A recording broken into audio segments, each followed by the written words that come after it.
जय श्री राम। शंखनाद में आपका स्वागत है। अस्तुदीन ओवैसी जिन्होंने कल ही सांसद की शपथ ली है, वो जल्द ही संसद से बाहर होने वाले हैं।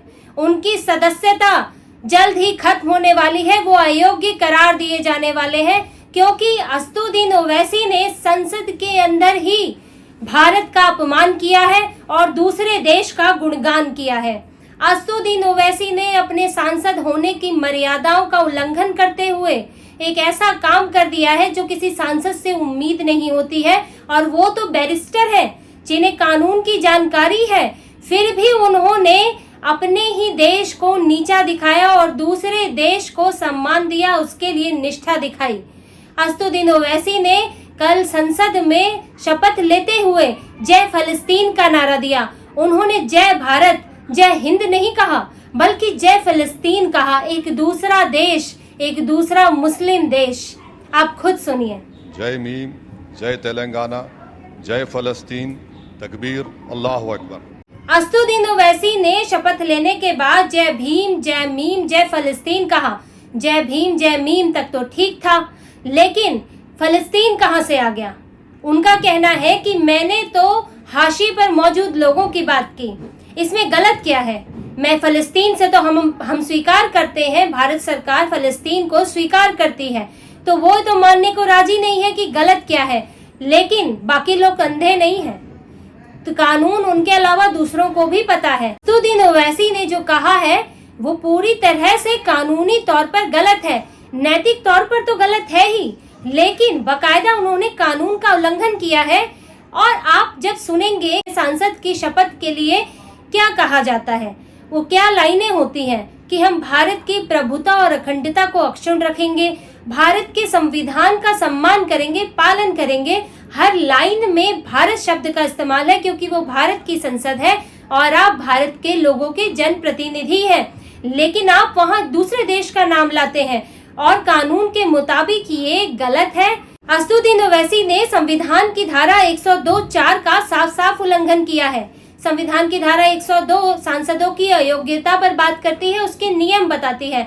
इस धारा का जो चौथा खंड है वो साफ तौर पर कहता है कि वो सांसद अयोग्य हो जाएगा जो किसी और देश के प्रति निष्ठा या झुकाव दिखाता है। आप संसद में शपथ लेते हुए किसी और देश का नाम नहीं ले सकते। जब आप संसद में किसी और देश का जयकार लगाते हैं तो वो निष्ठा दिखाना ही होता है। आपने जय हिंद जय भारत नहीं बोला है, आपने किसी ईश्वर का नाम भी नहीं लिया है कि वो ईश्वर जो है वो देश की सीमाओं से परे है, लेकिन सीमाएं देश की अपनी जगह होती है। आपने सीमा से बाहर के किसी और देश का नाम लिया है तो वो साफ तौर पर उसके लिए निष्ठा दिखाना हुआ। इसीलिए अस्तुदीन ओवैसी के खिलाफ शिकायतें गई हैं, कई शिकायतें गई हैं। सुप्रीम कोर्ट के एडवोकेट हरिशंकर जैन ने राष्ट्रपति के सामने याचिका डाली है और उन्होंने साफ साफ बताया है कि संविधान की धारा 102(4) का उल्लंघन करते हुए अस्तुदीन ओवैसी ने दूसरे देश के प्रति निष्ठा जताई है। उन्हें इसके लिए अयोग्य करार देना चाहिए। और भी वकील हैं, उन्होंने अस्तुदीन ओवैसी के खिलाफ शिकायत की है। यहाँ तक कि संसदीय मामलों के मंत्री किरण रिजिजू को भी कई सांसदों से शिकायत मिली है कि अस्तुदीन ओवैसी ने संविधान का उल्लंघन किया है और देश भारत के संसद में किसी और देश के नारे लगाए हैं, किसी और देश का जयकार किया है। ये बहुत गंभीर मामला है।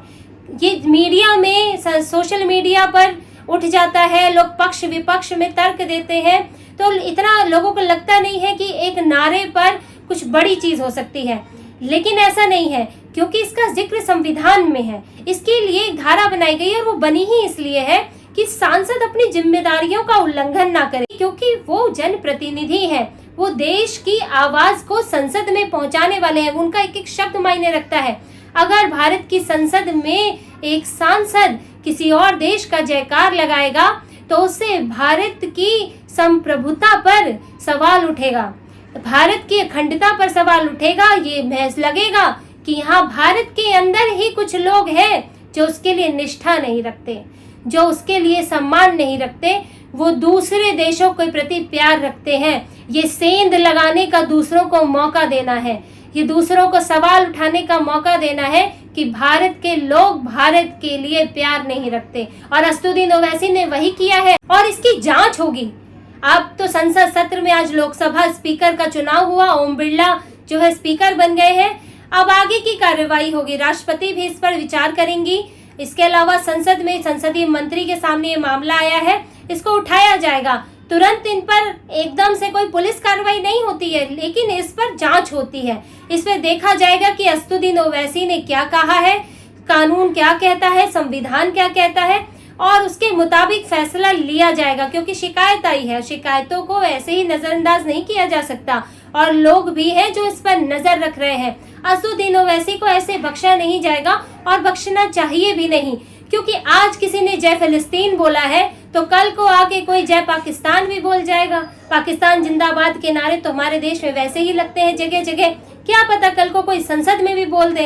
अब जब तक आप सबक नहीं दोगे, जब तक आप गलत की सजा नहीं दोगे, तब तक नजीर कैसे बनेगी, तब तक उदाहरण कैसे बनेगा कि आप ये नहीं कर सकते। और असदुद्दीन ओवैसी जो खुद बैरिस्टर है, वकील है, दूसरों को ज्ञान देते हैं कानून पर, उन्होंने ये गलती की, गलती नहीं है, बकायदा ये एक चुनौती है कि तुम मेरा क्या कर लोगे। मैं वो ऐसा नहीं कि उन्हें कानून की जानकारी ही नहीं है, हम ये उम्मीद ही नहीं कर सकते। वो 5 बार सांसद रह चुके हैं, वो संसद में हर बार आते हैं, उनको सांसद होने का क्या अपने अधिकारों, अपनी जिम्मेदारियों की उनको जानकारी नहीं होगी? उन्होंने सांसदों की अयोग्यता वाला कानून नहीं पढ़ा होगा? ये तो हम नहीं मान सकते। इसलिए ये साफ साफ है कि उन्होंने ये जानबूझकर किया है, और ये एक तरह से चुनौती देता है कि मैं तो ये करूंगा, तुमको जो करना है कर लो, क्योंकि मैं तो यहाँ नुमाइंदा हूँ एक वर्ग का, और वो वर्ग भारत की राजनीति में सिर पर बैठा हुआ है। अगर कुछ करोगे, अगर मुझे हाथ लगाओगे तो फिर यहाँ हंगामा हो जाएगा, यहाँ पत्थरबाजी हो जाएगी, भारत में आग लग जाएगी। ये चुनौती है, अनकही चुनौती, और ये देखना चाहिए संसद में कि ऐसी चुनौतियों का सामना कैसे किया जाए, इनको सबक कैसे दिया जाए। क्योंकि आप देखिए, भारत की संसद में ये नारा लगा है, क्या आप सोच के देखिए, क्या किसी और देश की संसद में ये नारा लग सकता है? क्या अमेरिका में ब्रिटेन की जय जयकार हो सकती है उसकी संसद में? क्या ब्रिटेन में अमेरिका की जय जयकार हो सकती है? क्या इसराइल में ऐसा हो सकता है? क्या हमारे जो पड़ोसी देश हैं, चीन में, श्रीलंका में, नेपाल में, म्यांमार में, किसी और देश की जयकार लग सकती है? तो भारत में ही ऐसा क्यों हो? भारत की संसद इतनी कमजोर क्यों दिखे कि दूसरे देशों के नारे लगाकर लोग आए और फिर चले जाएं और उनका कुछ ना बिगड़े?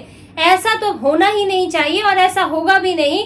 इसीलिए असदुद्दीन ओवैसी के खिलाफ शिकायत की गई है, और उसे बेहद गंभीरता से लिया जाएगा, और आने वाले वक्त में इस पर फैसला होगा। और ऐसा नहीं है, ये सरकार दिखा चुकी है कि डिस्क्वालीफाई करने से पहले ये राजनीतिक नफा नुकसान नहीं सोचते। इन्होंने अगर जरूरत पड़ी तो स्पीकर ने महुआ मोहित्रा को भी अयोग्य करार दिया है, और हंगामा करने वाले दूसरे सांसदों को भी बाहर निकाला है, उन्हें अयोग्य करार दिया है। असदुद्दीन ओवैसी ने तो भारत के सम्मान से खिलवाड़ किया है, भारत के लिए, भारत की प्रतिष्ठा को ठेस पहुंचाई है। तो उनको तो इसके लिए इस पर उचित कार्रवाई होनी ही चाहिए, और उनके एक नजीर बननी ही चाहिए कि आगे से कोई दोबारा इस तरह की हरकत ना करे। तो इसी तरह की और खबरें और विश्लेषण आपके लिए लाते रहेंगे। कृपया सहयोग कीजिए, कमेंट कीजिए, सब्सक्राइब कीजिए। बहुत बहुत धन्यवाद। जय श्री राम।